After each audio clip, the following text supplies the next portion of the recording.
I am worth more. I worked for every single thing that I've ever done. That's the message I want to put out there for women. Don't expect to get something because you are a woman. Expect to get something because you've put in the really hard work to get there. You are such a badass. If you don't appear confident, no one's going to pay attention to you. Become 1% better every day, every week, every month. Fake it until you make it. The fact that you've allowed other people's opinions to seep into your brain, you can get rid of that. Then the sky is the limit. If something doesn't bring you joy, don't do it anymore.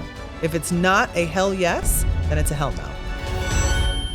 Good afternoon. Welcome to Crista's Daily Vixen. This is the podcast that Crista has started. And I'm just really excited because I really have to say that I am a fan since meeting you. I just thought that you were such a badass. And I have the honor of interviewing you today and asking you questions. So I'm really excited. Well, thank you so much. I am very, very happy that you could join me today.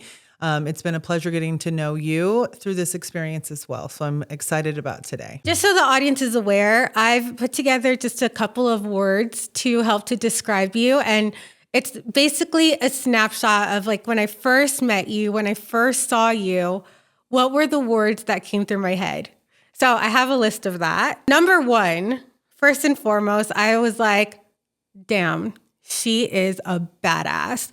She's a badass because you had purple hair, you have tattoos, you're beautiful, and you are so confident. So that was the other word that I had here. I was like, she walks into a room and you can automatically tell that woman is confident. She is smart. Right? She's brilliant. And you exuded this fearlessness about you, this authentic self about you, where you're not afraid and you're not shy. You're not going to shy away from who you are, which is really commendable because a lot of women, they are always thinking to themselves, they'll look in the mirror and they ask themselves, am I enough? What part do I need to play in order to please the person in front of me? And that you don't come off as that at all. You come off really confident and sure of who you are. And the last word that I had for you is she obviously knows what she wants. And that is so cool. So I just so that the audience is aware, that is exactly who you'll see if you ever encounter her. You are going to get those words, and I'm sure that, I don't know you that well, but I'm sure that that is who you are. Well, thank you so much. I really appreciate your kind words. I think that one of the things that I've taken away from your impression from me is that a lot of the things that I strive to do on a day-to-day basis just to combat my own insecurities work. So am I always the most confident person? No. Am I always know exactly what I'm supposed to do or how it's supposed to go? Absolutely not. But I have taken the time to teach myself that you have to go in and you have to appear confident. If you don't appear confident, no one's going to pay attention to you. And or take you seriously. Correct. You're going to kind of just mesh right into the wall. And that's not something that I ever wanted to do. But do I know exactly what I'm doing every single day? Oh God, no. Do I know exactly what I'm doing on this podcast? No. Everything is a learning experience and you just have to put yourself out there. And so if you're going to do anything, you might as well look like you know what you're doing. Mm-hmm. So you fake it until you make it. You're a woman in business. As a matter of fact, you have your own business. And so I'm sure that, and I'm really excited to delve into it a little bit more. I'm sure that starting your own business was a really scary endeavor and you had to act like you knew what you were doing. Otherwise, they would have wiped the floor with you. Absolutely. I think that owning a law firm, which is my other passion, is that it's a man's world. It really, truly is. It's not woman dominated still today. I think that there's a lot of reasons for why women do not dominate the law field. It's a personal choice to put your career first over family, and that's not everyone's cup of tea. So I don't think that anyone should shy away if law wasn't their passion. It is extremely time consuming, but it also is something that you have to note when you go into business. you're going to be looked like the little girl, especially when I was 25 years old. That's something that you have to recognize. You're going to be a little girl. You're not going to be a part of the old boys club. And so if you want to be respected and you want people to actually pay attention to you in this realm, then you have to exude confidence even when you don't have it. And it's actually even more keenly important when you have absolutely no idea what you're doing to appear confident so that you don't falter when you're going up against someone who's been doing this for 20 years, someone who has connections in the county. You just have to appear confident. But what you cannot do is you cannot appear confident if you actually have not put in the work to be able to stand up with those individuals. So it's faking it when you don't feel like you belong there, but knowing that all of the work that you put into preparing for that specific day is actually going to go over well. So you may not know every single step of the way, but you've done enough research to be able to get to the end, so to speak. That's amazing to hear. And, we're not going to touch too much today on your experience as a lawyer and, into your law group. That's a whole nother world, and there's so much to share there. But I really want to focus on the Daily Vixen and how you can empower other women. You are so relatable, and that's what we want to show to the world. So I have a few questions here. When I say few, it's almost like 20, but I've really thought about these because since getting to know you, I feel that I have learned a lot from you, even just from the way that your posture is, from the way that you respond to other people. And I've taken some of those golden nuggets and used it at my new workplace.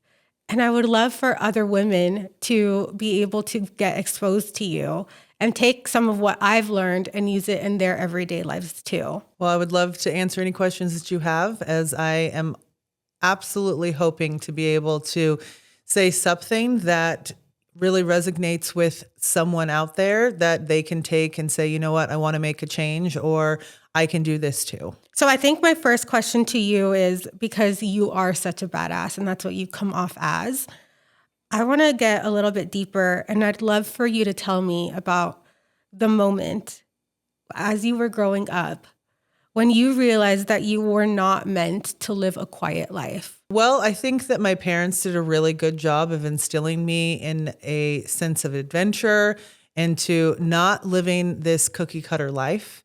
I grew up in a household with just my mother and father. I am their only child. I do have 3 older half sisters on my dad's side. However, in the household that I grew up in, I was the only child.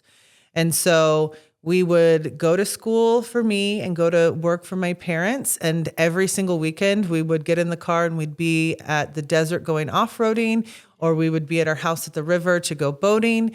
We did a lot of things with family and really close family friends. And so I knew very early on that I didn't live your normal cookie cutter lifestyle. My parents didn't fall into that category. They took me along with their friends, and I had to adapt to being a child in a very adult heavy environment. There wasn't very many children around. My father had children exceedingly early in his 20s, and then he had me in his 40s. And so a lot of his friends' children didn't fit into the category of my age group. And then my sisters started having children who then were my nieces and nephew. And while I'm much closer in age to them, they still were much younger than me, and it was my job to watch over them.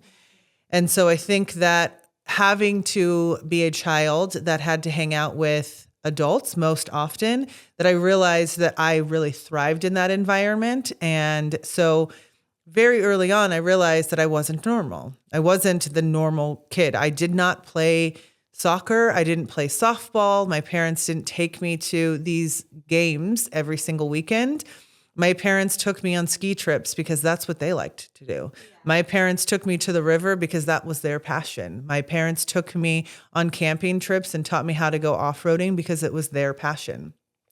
They never curbed my ability to try to find my own hobbies or passions, But because they had exposed me to so many things, I never felt like I was missing out. I actually never wanted to play a team sport for extracurricular activities because I wasn't going to be able to go on vacation. We couldn't go to Hawaii. We couldn't go to the river every other weekend. So I selected gymnastics. I selected cheer. These are the things that I could manipulate my schedule around, but didn't curb me from being able to go out and see the world. And so thanks to my parents, I knew that I wasn't going to ever want this ordinary or normal life. I always wanted to strive for more. What was it like hanging out with older people throughout your life, throughout your young life? Did you ever feel like you had to learn more and become an adult at a sooner time than most? I don't think that I would say that I had to become an adult sooner than most. My parents, again, did a very, very good job of making sure that I didn't get a job too early. They constantly told me, I know that you want to work. I can see that work ethic in you. But once you start working, you don't stop working until you retire. So they were very, very good at making sure that I had the time to be a child, the time to go to college, and really, really enjoy those aspects of my life before I joined the workforce. But what I will say is that you really learn how to be a productive human in society when you hang out with people who are older than you. And then you also hang out with people who are younger than you because you get such a vast variety of knowledge and hobbies and points of views from these individuals that I feel as if I lived an extremely educated life without having to constantly have my head in a book, because I heard stories from all of these individuals, and then they could stoke these little nuggets of interest that then I could decide if I wanted to go and learn more about, rather than some teacher telling me, this is what you have to learn. Oh, so you were exposed to a lot of wisdom. Yes. When you were younger, in a way that it wasn't with, on a textbook. Right. But it was actually tangible, and they were telling you stories. And I'm sure that was ingrained in you in some way. Oh, absolutely. I think that, again, going to these places on ski trips and camping and off-roading and going to the river and just going out and being, at their company parties and, family functions, that I got to learn about, a variety of different jobs, of, different family dynamics, of different things that you learn when you go horseback riding in Mammoth and with older people, because your tour guide's going to gear towards the median age group. So they're not just gearing everything for me. I'm learning the history of the area. I'm getting to know different types of people because my dad joined a ski group when he was very young and remained friends with the same people for my entire life, including to today, for over 50 years, that I've learned of all of their adventures. And then that instilled something in me. So I think that being exposed to adults and not just being catered to as a child, they didn't just take me to children's birthday parties or to the park or to go play soccer on Saturdays, that I was exposed to so much at a young age that it really did instill in me my desire to go and travel to different places, to learn about different ethnicities and to learn about different religions, and just to really, really hone in on the history of the world rather than thinking that the world revolved around me. I love that. Thank you for sharing. So I think my next question for you is, I want to know, what part of yourself did you feel that you had to betray before you learned what integrity actually feels like? So I think that as a woman or as a young child, you are always constantly kind of exuding obedience. You're just supposed to, fall into these checklists and to these boxes, and that you're supposed to please everyone around you. You're supposed to please your parents. You're supposed to please your older siblings. You're supposed to please your teachers. You're supposed to please your coaches. All of these things are about being obedient and following the rules. And I was a very, very good rule follower. If you told me to do something, I did it. If you told me not to do something, I also listened in that form and fashion. But that didn't really allow for me to really hone in on who I completely was and who I wanted to be. Yes, it allowed for me to always live with integrity because I wasn't hurting people's feelings. I wasn't letting people down. But what I wasn't also doing was staying true to myself. I was a people pleaser for a very long time. And sometimes I still catch myself in being a people pleaser. I think about how it's going to affect others more than I ever think about how it's going to affect myself. And so through all of my own self-reflection and research and just education into being a better person, but also living a life that would allow for me to have the most meaningful purpose, I realized that integrity doesn't mean saying yes to everyone. It doesn't mean living up to someone else's standards or even society's boxed in standards. It means that as long as if someone did the action that I intend to do, I wouldn't find it offensive. I wouldn't find it to be troubling personally or to others, then I can live life with integrity. But it doesn't mean that I have to kind of falter myself and who I am and what I want out of life just to appease everyone else. I love that you said that because that's so true. Integrity doesn't always mean pleasing somebody else, right? Or just making other people happy. Other people might want you to do something that is wrong. They'll want you to do the wrong thing simply because it benefits them. Yes. But it's not the right thing to do. Yes, unfortunately, more often than not, other people, even those closest to you, have ulterior motives. And it's not that they innately want to hurt you, but if they themselves are in a sad or depressed state, they typically want company. It's that old saying, misery loves company. And so we see it day in and day out, unfortunately, that those closest to us are not always our biggest cheerleaders. They can sometimes seem to dampen our sparkle when it comes to the big wins that we've had. And so you have to really think about what is good for you, good for your family, and good for your really tight-knit group when making decisions about, what you're going to do, and not really taking into consideration everyone's feelings, because more often than not, they are not thinking about yours when they are, not your hype man, that they're not celebrating your successes, that they're, trying to encourage you to do behaviors or actions that are not really for anyone's benefit, but just because they have gotten stuck in a routine. So it really is about making decisions that are in your best interest, regardless of anyone else's opinions, because good or bad, people will have them. That's true. It makes me think of a time when it might seem very minor, but I remember a time where one of my close friends wanted me to lie on their behalf, and I decided not to, and that caused a huge rift in our friendship and our relationship. But now, initially I was devastated. I was so sad, and I was like, maybe I should have lied. And I didn't. But now I can sleep at night and knowing that what I did was ultimately the right thing to do.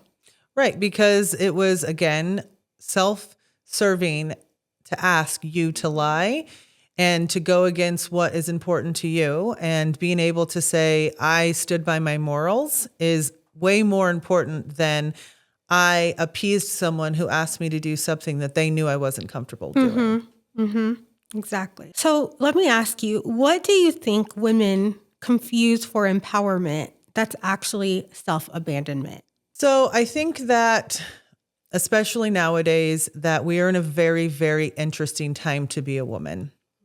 And I say this because there are so many standards that women are supposed to live up to, standards that men place upon them, standards that other women place upon them, and then their own personal standards that they want to place upon themselves because of their upbringing, their religious beliefs, or just their goals and aspirations. So it's a very confusing time right now, depending on whom you're listening to be a woman. People are telling women that we have to be equal to men, and I don't think that that's the most important message that needs to be out there, because men and women alike have roles within society and roles within each individual lives to make the world go round. And so if you're a woman out there thinking that you need to be better or equal to a man, that's a lot of pressure on your shoulders. And I think that empowerment is actually the crippling effect that comes with that way of thinking. If you constantly are trying to achieve something that maybe isn't attainable, you need to stand back and say, okay, rather than going for these societal blurbs that are out there, let me step back and say what's actually important to myself. Don't just get caught up in some movement or some quotation. Follow what actually matters to you. Does being a really good mom matter to you, or is being the best in your profession matter? Is being a homemaker and making sure that dinner's on the table and that the house is clean and that the children are taken care of mean more to you than making six figures? That's what you need to focus on. We can't quantify women versus men, women versus women. That's exhausting, and that's not empowerment. That is actually self-deprecating, because if you're constantly saying me versus them, I've got to be better than them, you're chasing something that could not be attainable because their priorities are different than yours. You could be going up and challenging a man that's single. He doesn't have a wife. He doesn't have children. He is only focused on being the most successful and powerful businessman out there. And then you, as a woman, could be a wife and a mother of three. And while business is super important to you, you have to fraction your time between all the things that are important to you. And so up against those two things, it's impossible to be equal. He is 100% in on business. And the woman in that scenario has 33% because she wants to be a wife and a mother and a businesswoman. That is empowering enough. But if she is constantly just putting herself in equation against the person who's 100% in, then she's constantly being self-deprecating because she can't do it. And that's okay. She should look at herself as being a badass because she is a professional who is a good wife and a good mother and is instilling different things in her children than any other mom out there. But the problem is that in today's society, you can't have it both ways. And in today's society, you have to be all of it. Correct. And what you said earlier really stuck with me, because you said they need to take a step back and have that self-reflection. And that portion right there is so important. That self-reflection of, okay, what is it that I actually want? Forget everybody else out there. Forget everyone else. What do I want? What is important to me? Yes. I have a friend who just recently started getting me into like the different signs and stuff, like the horoscope. And astrological signs. Astrological signs. And she was sharing with me that every person has a different reason. Every person has, like, their why is different from everyone else. And so if I were to compare my why and what energizes me and what motivates me to yours, it would be crazy for me to do that because we're such vastly different people. And so to what you were saying earlier, when we take that time to have that self-reflection and really understand what is it that we want, what's going to fill our cup, we'll realize that it is so useless for us to look elsewhere other than to look at ourselves. And the way that we can continue to feel empowered and to feel successful is when we understand what our why is and then work towards that why and become 1% better every day, every week, every month. And then we can look back a year later, 6 months later, and be like, oh, wow, I compared myself to me and look how far I've come. Correct. And that's essentially what I was trying to get at is that when you do an us versus them type of equation, you are constantly putting yourself into a losing battle because your motivations, as you just said, are not the same. Also, there's only 100% of us to give at any given time. So it's the person whose entire why is being the most successful business person alive cannot align with someone who wants to put a different percentage into a multiplicity of baskets. So when you start to think about the me versus me, how can I take my 100% and maximize that 100%? That's when you start to see true growth because you're no longer trying to compare yourself to others. You're just saying, this is my baseline. I'm taking all of this time to self-reflect about my why and where I want to be. What is working? What isn't working? And take the what isn't working into areas that's going to actually make myself proud of me and make myself realize that my 100% is just as important as anyone else's. It just looks different, and that's okay. If everyone would just stop focusing on this one vision of this is the perfect person and saying, okay, that's that perfect person's reality, taking into consideration their education, their background, what they actually want out of life. Have they decided that they don't want kids? Have they decided that they, are focusing on their career? How are they deciding that the most important thing to them in the entire world is their children? That's theirs. Start reflecting solely on what is yours, and you'll start to see an immense growth. Stop caring what other people think about what you're doing, and you're going to grow exponentially because it's those self-limiting beliefs based on other people's opinions that keep you in place, not your own belief that you can't do it or that you're not good enough, but the fact that you've allowed other people's opinions to seep into your brain. If you can get rid of that, then the sky is the limit. Drop the mic. I love that. Thank you. Now, take this how you will, okay? How do you, as Crista, how do you define your feminine rage? And what do you feel that your rage has defined about you?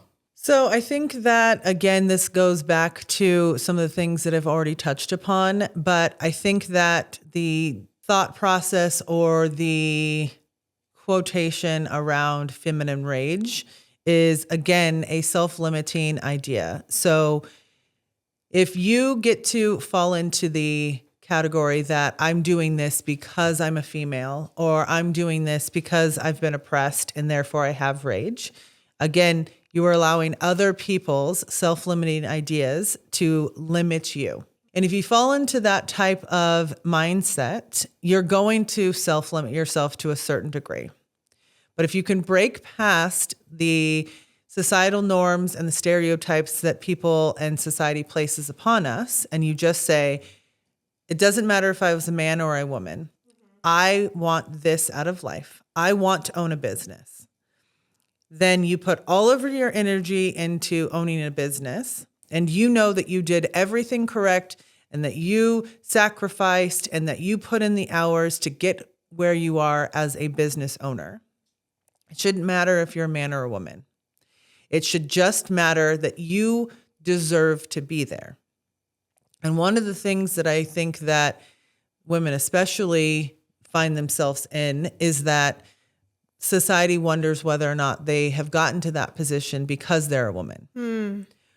My feminine rage comes in when women have created this environment for other women who put in the hard work and now are constantly questioned whether or not they deserve it or if they just got it because they're a woman. So with that in mind, I think that us as women need to find a space that we're not comparing ourselves to other women or to men, and that we're just really, really honing in on people's skills, their hard work, and their dedication so that we can celebrate individuals who have done it if they're a man or a woman. But I cannot stand how often I've heard just snickering remarks in my own life that, oh, it probably wasn't that hard for her because there are special programs for women. I didn't have a single special program get me anywhere in life. I worked for every single thing that I've ever done. And that's the message I want to put out there for women. Don't expect to get something because you are a woman. Expect to get something because you've put in the really hard work to get there. The same thing can go into any aspect of your life. Do you want to be a very fit mom, but you just don't see that it could possibly work? It just starts with making one decision and sticking with that decision. Get out and walk more. Take your children to the park and play with them instead of sitting on the bench. Everybody is capable of making these changes into being something that they want rather than making excuses for why they can't get there. And it's very, very unfortunate that women, we beat ourselves up and each other up more often than men in these areas, because if I make an excuse and then I encourage my friend to make the same excuse, I am encouraging them to stay in this misery, so to speak, and not empowering them to do the same things. Whereas if you, as a woman, find a group of women who are hype girls, who say, hey, I know it's 8:00 in the morning, let's go to yoga, that want to go and walk around the walking paths while their children go to soccer practice, women who want to learn how to make homemade sourdough bread or butter, and you constantly encourage them to be better. Without even noticing it, you become better. Yeah. So it's women's responsibility to stop focusing on their rage because everything isn't fair and to just say, okay, I need to do something better for my life. So I want to go find this group of women that's going to hype me up and encourage me and really kind of challenge me so that I get better with them at the same time. I love that answer. And I love where you took it too, because when I was asking this question and I wanted to get your perspective, I don't know if you've followed the news, but the Miss Universe contest just recently happened. Have you heard about that? I have not. Anyway, there's this contestant, Miss Mexico. I'm barely following it, but I believe she's Miss Mexico. And there was the director of the Miss Universe contest was putting her down publicly because she was partnering with her manager to see if she could post something before actually putting it out there. And so he was in front of everybody berating her and telling her that she was dumb. And so what she did was she stood up and she left. And all of the other contestants created that solidarity with her and got up and left too. And he was like, hey, security, where are you going? And created this whole scene. And she goes out there to where the media is, and she used her feminine rage. And what I mean by that rage is she stood up for herself in a way where if I had been put there, I cannot confidently say that I would have done what she did. Right? I don't know. I would have felt that rage and I would have felt so unjustified. But would I have stood up for myself and left and gone to tell the media, who stood behind her and created this entire movement? But she used that feminine rage to say, I will not put up with this. I will not be called dumb. I am an intelligent woman and I deserve to be treated with respect, right? And so often we watch other women being put down and we don't say anything, and we treat it as, oh, well, that's just the way the world is. But it's not the way the world should be, right? And we should not accept that. And, And oftentimes I think, I even thought to myself, before seeing it and I saw that she had stood up, is she going to be put down and seen as somebody who doesn't fit the mold, somebody who is being belligerent, right? And that's what I started thinking of me as a woman. And I'm so glad they all stood behind her, but I don't know if I would have been able to do that. And that's why I ask you, because knowing that you are such a powerful woman, how do you use that rage? And I love that you said that you don't allow yourself to just stay not comfortable, but just put up with it, right? And as somebody who is a friend, don't allow that to be the norm, but speak up and help and create a movement where you're teaching other people to stand up for themselves and to do what's right. So I think that it really has to do with just the way that feminine rage potentially is being used to actually strip women of power. So when you attach feminine rage to something, that's how you easily get put into the category of they berated her, or that she was belligerent, or that she was unladylike. It's that correlation between feminine rage and those behaviors that I don't like. So rather than say she used her feminine rage to stand up for herself, that she, in fact, just noted her personal worth. Because it's not just about noting her personal worth as a woman. This happens across the board.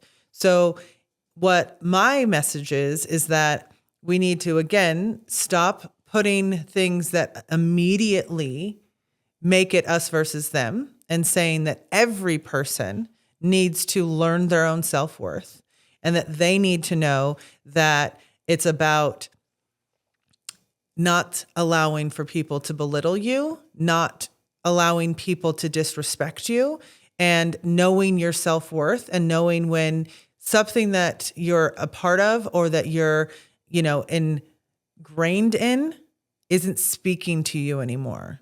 If you sit there and allow someone to belittle you, then you're a part of the problem.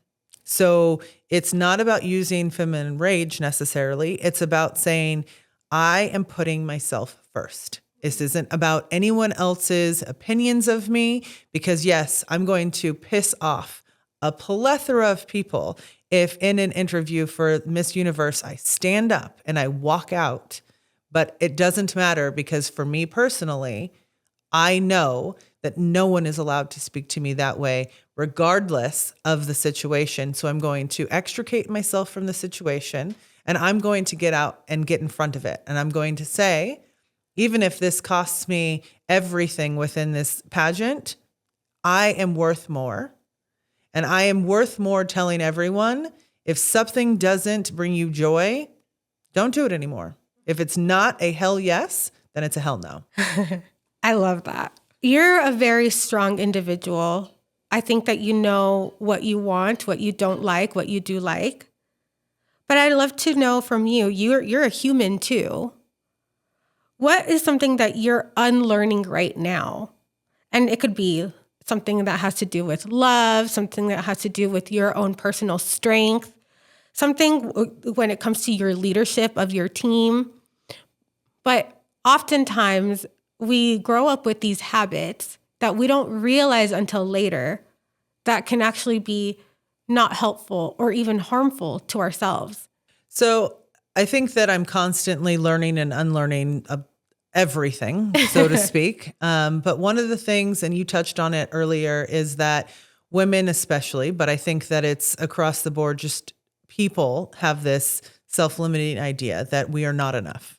I struggled with that my entire life. It's one of the reasons why I became such a people pleaser, is that I genuinely believed that if I didn't give every single person that I thought was important in my life everything that they ever wanted, that they would wake up one morning and be like, you know what, Chris, this is not enough, and that they would just leave me. And so I struggled with that in personal relationships. I struggled that in romantic relationships. I struggled with that even in employment prior to owning my own law firm is that I just constantly tried to work myself to the grave, so to speak, just to make sure that everyone else was happy, despite what it did to me. And that was because I just thought that I wasn't enough. I thought that I had to continue to do and do and do just to live up to a mediocre level. And so I have been working probably for, I don't know, the past 10 years or so to help my brain unlearn that, because one, it's really, really, really self-deprecating, but it's exhausting.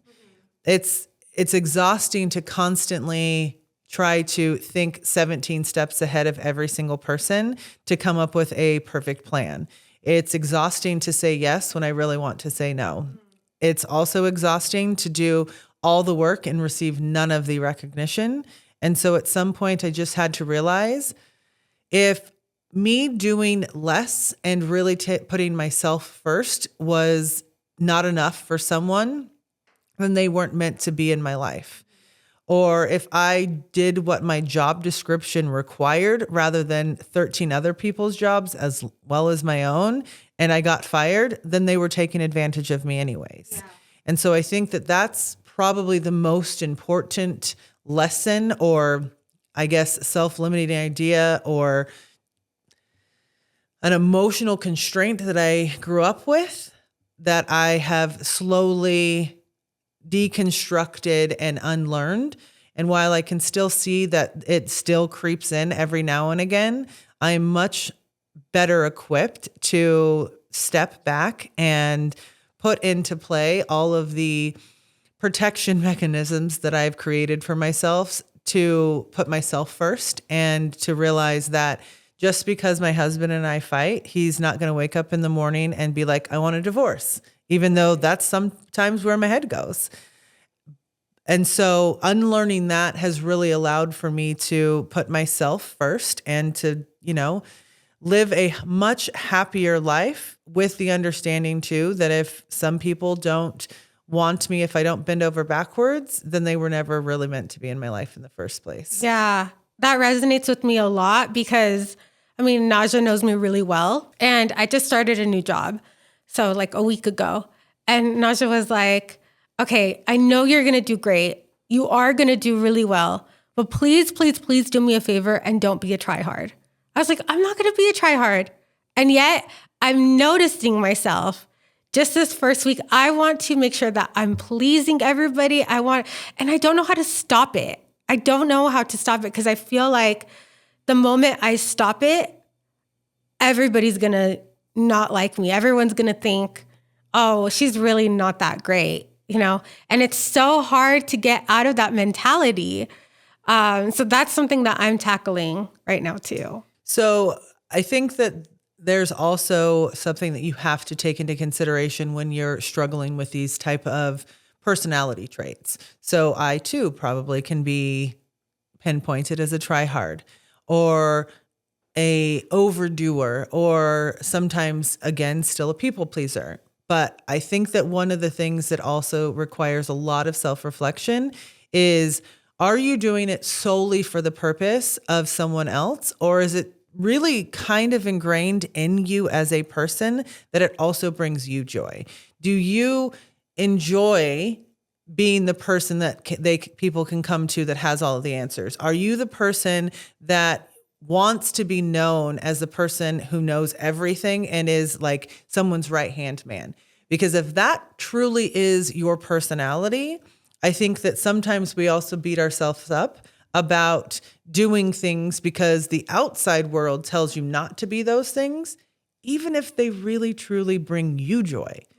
I know that I go overboard when it comes to gift giving with my friends, my family, in all aspects. And people have told me, like, you do too much. And I started to think for a while, you know what, maybe I do. And then I realized that that's a part of my own love language to others. And so when I stopped doing it because I didn't want to be the people pleaser and the overdoer and, all the like, I started to realize that I actually was missing out on a part that actually brought me joy. So it's this healthy balance of figuring out if you're doing something only for someone else, or you're doing it because it's a part of who you are and what makes you you. And then the outcome is that everyone else benefits. Yeah. So my one tidbit of advice is that you have to figure out whether or not that's who you are, and if it's something that you really truly need to tweak, or if you just need to make sure that you're putting up boundaries so people don't take advantage of it. That's a really good point. I do think that it's a part of who I am, because it does make me happy to see that other people can rely on me, especially in the things that I know I'm good at. So with that in mind, then you just need to make sure, especially in a new position, that it's not going to be taken advantage of, but let everyone know that this is who you are and they can count on you. But there has to be reciprocation in the same way. People can't just take advantage of you and not do their jobs because they know you're going to pick it up. But that doesn't mean that you have to stop being the really great employee, because that's who you are. Thank you. Okay, so now I want to ask you, for you, Crista, I'm sure you get uncomfortable sometimes too, right? So I would love to know from you, can you tell me about a recent time when you felt really uncomfortable, and how did you overcome that uncomfortability? Like, walk me through the process of, okay, this is really uncomfortable. Did you stay uncomfortable and just like navigate through it? Or did you do something to overcome that uncomfortability? And if you did, what did you do? So, I mean, I think that there's a lot of things in life that make me uncomfortable. I think that I do a much better job of masking it than others, because I've constantly been told that I exude confidence, that I look like know what I'm doing all of the time. But I am not always the most confident person when it comes to going into new bodies of a lot of people I don't know. So, and that's because I can talk about things that I really know. I can do a very good job when, as a lawyer. I can do a really good job when I was teaching at the law school, because those are things that I know about and I can talk. But when my husband and I go to new social events and I don't know a lot of people, he is extremely quiet and extremely introverted until he's not.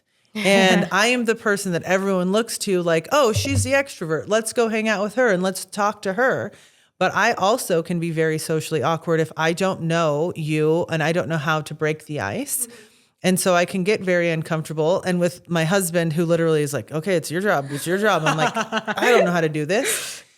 That can be very difficult. But on a personal level, one of the things that I did approximately 4 months ago is I joined a new business networking group. That's actually how I met your husband to begin this podcast journey.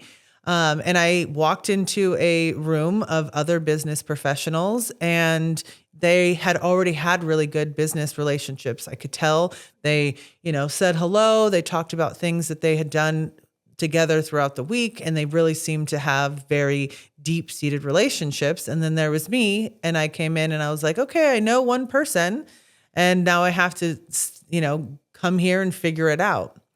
And when you go to this networking group, you don't know the, process that the meeting takes. I had no idea what I was getting myself into, but I was able to hone in on my public speaking skills. Thank God, because I'm an attorney. I have to get up in front of the judge all of the time and speak. That I was able to essentially fake it, that I seemed like I knew what I was doing. I was able to come up with a prompt in my head to ask people to send me clients. And everyone said, oh my God, you did so great. This, you came off so natural. But was I absolutely second guessing everything that I said? Was I super unconfident? Yes. Because I didn't know these people, and these people intimidated me because they too were business owners. They too, had come to this group to expand their business. And I just essentially faked it until I make it. And even though I myself internally feel like I'm going to combust because I'm so nervous, every single time I talk to people for feedback and things of the like, people seem to think that I exude confidence. So somewhere, somehow, I'm being able to fake it or mask how nervous I really am. Can you give me some tips?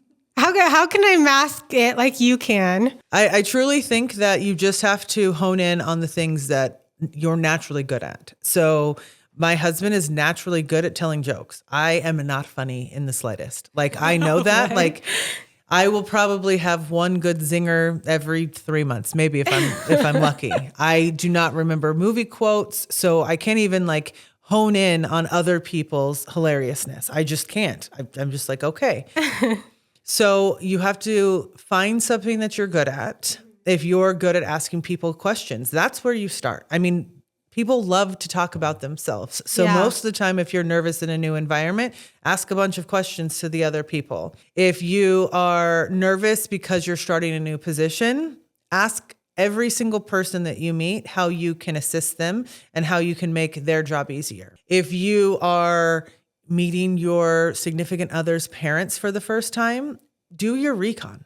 There's now even the older generations have social media. Yeah. Figure out what they're interested in and then talk to them about that. And so it's really about educating yourself about the people that you're going to meet or the environment that you're going to be in to feel like you're as confident as you possibly can, despite you having butterflies and maybe wanting to vomit in the bathroom, in the middle of the event. It's just about having the tools in your toolbox, despite the environment, to be able to at least come off confident. Yeah. That I've been wanting to ask you that question forever, because you're just like, you walk into a room and you're like, I'm supposed to be here. And not everybody is able to do that. So speaking of walking into certain rooms, you talked a little bit about how part of you is, going to vomit, and you feel really nervous. You shared about what we can do to exude that confidence, but how do you quiet that inner fear and quell it so that doesn't feel so apparent? I've never been diagnosed with anything that would say that I have ADHD or I have anything, but I'm also very apparent that my brain works drastically different than most people. I have an internal conversation with myself 100% of the time. Really? Yes. And so I go over lists in my head. I go over what I'm going to say consistently with the ability to still listen to others, talk at the same time. So I'm constantly prepping myself to say whatever's going to come next while still being a part of the conversation. Again, never been diagnosed with anything. Also recognize probably not normal. So how I can quell the, fear or the bubbles in your stomach or you just feeling uneasy is to constantly be preparing. I am tricking my brain into thinking that it's busy working while there is that silence or while I'm listening to other people talk. So I'm constantly thinking, okay, this is what I'm going to say. And then I listen in and I need to tweak it because someone already said this. And so it's constantly about preparing. And if you're constantly using your brain to prepare, there's not enough time to even be nervous or visibly nervous. Also, I just have learned a really long time ago, more than likely, a lot of other people here are just as nervous. Yeah. Or if you're standing in front of a room full of people are more impressed that you're standing in front of them and they're not even going to notice that you had a hiccup because you were afraid to begin your presentation. You rely on all of the preparation that you've done and just realize I'm already one step ahead of every single person sitting in this auditorium or standing in the corner because I'm putting myself out there. And so if you start to really just hone in on the wins that you've already accomplished, it's much easier to take that next step. Yeah, I like what you said when standing in front of people. The one thing that I always tell myself whenever I am standing in front of a bunch of people is I was invited to be here. That means that I have something important to say. And even if Crista might already know this information, I can at least share it from my perspective so that she gets a different perspective from what she already has. And I think that is valuable enough. Oh, absolutely. And very, very seldomly, even if someone had a couple of hiccups throughout their presentation, do people leave and say, oh my God, that was terrible? The only reason that someone's going to say, oh my God, that presentation was terrible is if you didn't put in the preparation. Yeah. If you didn't treat it with respect that it deserved, then yeah, it's going to come off exactly like you planned for it to do so. But if you've put in the work, you just have to trust in yourself, even if you're nervous or even if you say like or which is, a coping mechanism. It's okay. That's normal. And people aren't going to judge you for it. Or you just say, people are going to judge me if I do well or not. So who cares? Yeah. It's easy for people to judge until they've been in your shoes. So you'll notice that people who tend to be speakers or people who have done what you've done, they're a lot more empathetic because they'll remember that they were there too. Oh, absolutely. I think that, people are judging you from a perspective of, I would never do that myself. Okay, well, if you're never going to do it yourself, then don't judge others who are putting themselves out there. Case in point, social media. Look, guys, we're trying here. Absolutely. Believe me, if you would have asked me a year ago if this is what I was going to do, I would have told you, yes, it's my dream, but I'm too nervous to do it. Yeah. I'm afraid of what everyone is going to say when they see my videos. I'm afraid that people are going to make negative comments. At this point, people are already thinking those negative comments, and just focus on doing it because it brings you joy. And it's something that I've been passionate about. So I took the leap, and I'm so glad that I have, because if someone wants to judge me, that's on them. It says more about them than it does about me. Yeah. Okay. But speaking of the Daily Vixen and what it is that we're doing, can you share a little bit more? Like, I want to know from you. I have a good idea that that you're a badass speaking to other women and you want to empower them to be confident and do the stuff that is scary. But tell me a little bit more. Tell me the reason behind your why. The reason why I wanted to bring the Daily Vixen to life is because I love reading self-help books and self-improvement books and listening to podcasts and in educating myself in everything that could make me a better person. I am the type of person that wants to continuously learn. I want to continually be a better person. I am not afraid of watching a documentary to learn about something. I'm not afraid to go listen to a public speaker, even if it doesn't, it isn't as amazing as someone might want it to be. I'm the person that's willing to put in all of the work to gather all of the research and all of the studies and all of the knowledge that's out there and put it together in a digestible fashion that people can really resonate with. I'm a woman who has gone through a lot of ups and downs. I've, lost really important people to me. I've struggled with body dysmorphia. I struggle with confidence issues time to time. I am an extreme people pleaser. I constantly, in my early dating ages, constantly thought I wasn't enough. I've gone through a lot of things and I've come out on the other side in what I believe is a pretty good position where I'm at as today, as I sit here. Have I gone through trials and tribulations? Yes. Do I want to help others that are in those same trials and tribulations get through them and even far exceed myself? Absolutely. So the Daily Vixen really came to be because I want there to be a place for me to be able to talk about life, to talk about romance, to talk about traveling, to talk about business, to talk about living your most authentic life and taking that 100% of who you are and what you want and making the best of it. Taking that 100% and saying, you know what, family is this important to me and my education is this important to me, but my hobbies are super important, and saying you're allowed to have it all. Because what so many people will tell you is that you have to focus on one thing and that's the only thing that matters. The Daily Vixen tells you that's BS. Mm-hmm. You can have it all. You just have to be super strategic about how you do it. And that's why the Daily Vixen is so important to me, because I don't want to put self-limiting ideas upon ourselves, because that's why we get stuck. Yeah. The Daily Vixen is going to teach you that anything you put your mind to, you're able to work at it to increase your success in that area, whether it's in love, life, your profession, your hobbies, starting a new passion project, being a really good dog mom, learning how to make sourdough, which I am not really sure that anyone should actually take on that endeavor since it is succumbing my entire life. But the Daily Vixen is saying every single day you can be better, and every single day you can learn something.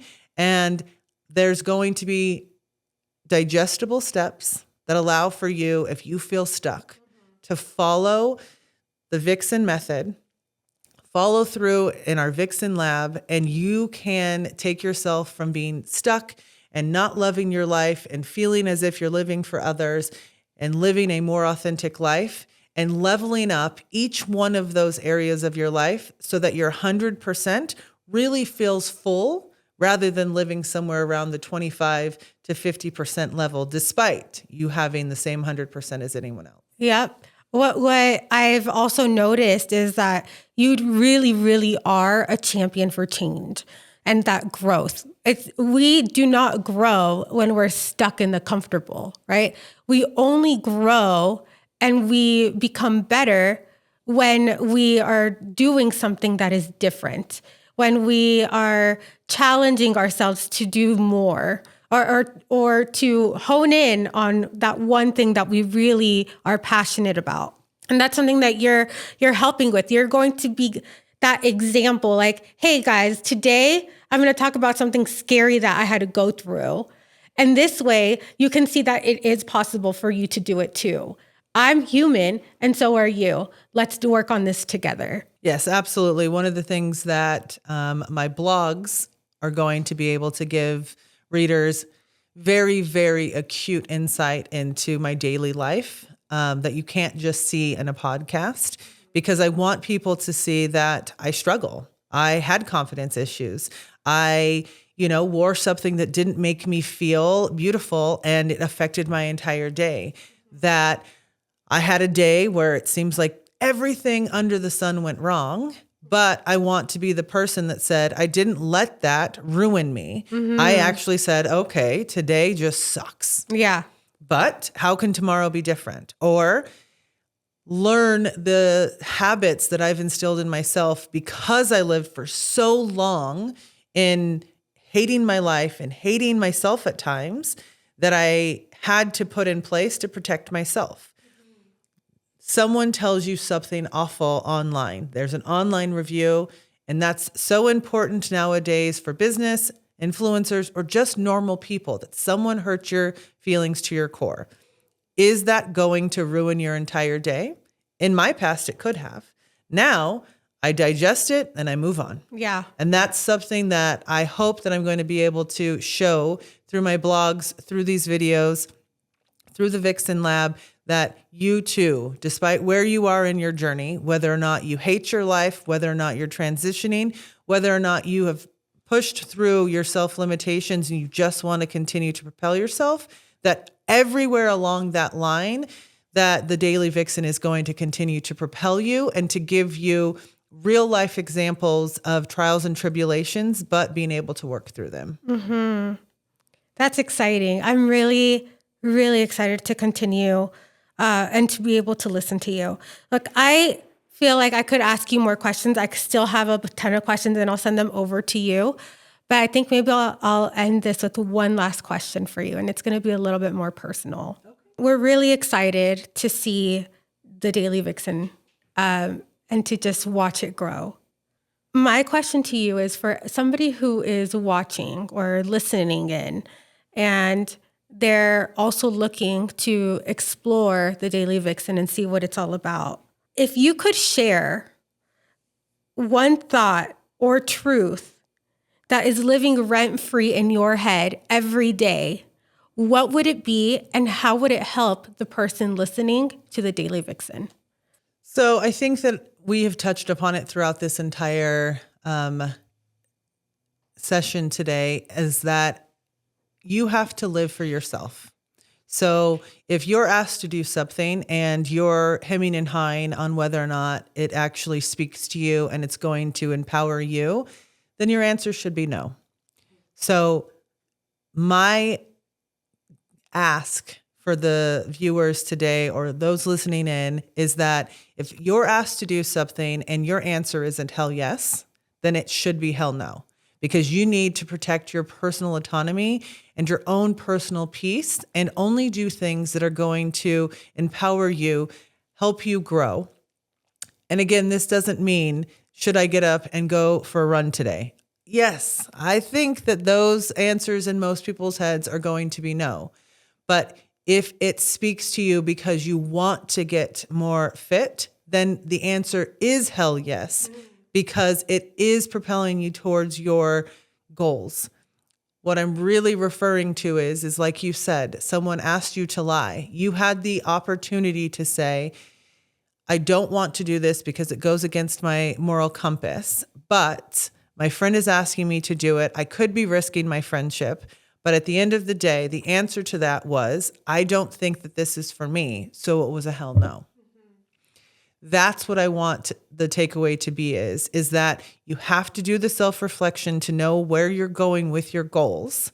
And sometime those hell yeses are going to be clouded because you're going back to previous self-limiting thoughts of, okay, I don't really want to get up and go to the gym. I don't want to eat a salad when I really want a cheeseburger. But then your mind's going to say it's really a hell yes, because you have committed to yourself that you're going to put yourself first. So if it aligns with your goals, it's a hell yes. If you're on the fence because it goes against who you are or your moral compass, then it's a hell no. Additionally, if someone's taking advantage of you and you're a people pleaser, but there's nothing you're going to get out of it other than not hurting someone's feelings, it's still a hell no, because you have to come first. Thank you so much, Crista. I'm so excited for this. It's a hell yes for me to your podcast and to the Daily Vixen. And just thank you so much for your time. I really, really hope that I get to do this again with you. Thank you so much for interviewing me today. Really, really.